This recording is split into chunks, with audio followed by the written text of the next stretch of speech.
Hello everybody, today I'm reviewing the new movie Prince of Persia: The Sands of Time by Jerry Bruckheimer. Now I know what a lot of you are thinking, great, a movie based off a video game, it's going to be bad.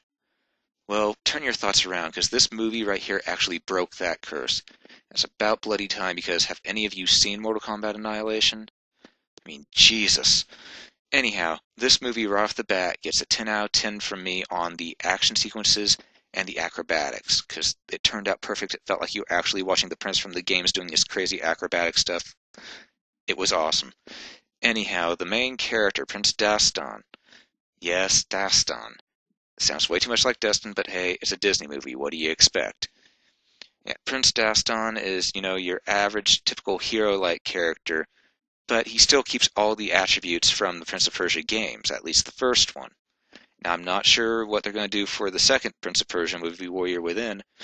Hopefully we'll see the Dahaka in that one, and yeah, I know the Prince a lot of people didn't like from that game, but all in all, hopefully the Prince will continue to act the way that he has in the games.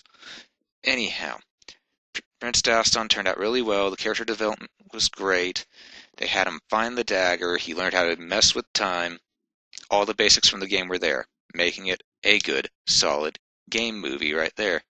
Because if it wasn't for them getting Dastan right, the whole movie would be gone. Now, they did change up the script a little bit, as in there are no sand people in here, or sand creatures as some people call it. But all in all, with how they changed the script, they didn't really need them. Now, a lot of you are probably thinking, what the heck are you saying? It's gotta have the sand creatures. No, with how they wrote this, they made it to where the sand creatures were pretty much replaced with assassins, and his uncle is the main villain, of course, but, everyone knows that if they've played the games. Plus, with Disney, it's pretty obvious to who the villain's going to be right off the bat. Anyhow, the whole movie was done well, the script was done perfectly. While it didn't follow the game script exact, it followed close enough. And after all, video game scripts, it was a platformer. It had a few lines which really it would have made for a 15-minute movie if they followed the game script exactly. Anyhow, the princess. Oh god, the princess. She kept intact the whole character. Annoying beyond reason, but still had some cool points to her. All in all, the two main characters were done perfectly. Now, I was afraid whenever the guy who played Prince Dastan was actually in Brokeback Mountain, but then as I looked back onto his career, he was also in the movie City Slickers, so I could forgive him.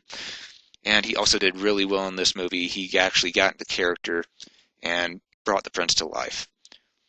Anyhow, all in all, I have to say this movie, there isn't quite much for me to say about it without giving spoilers away, and Lord knows I hate giving away spoilers, so all I'm going to say is that the surroundings were done perfectly. You felt like you were in Persia the whole time. Well, at least if you were watching the IMAX 3D version.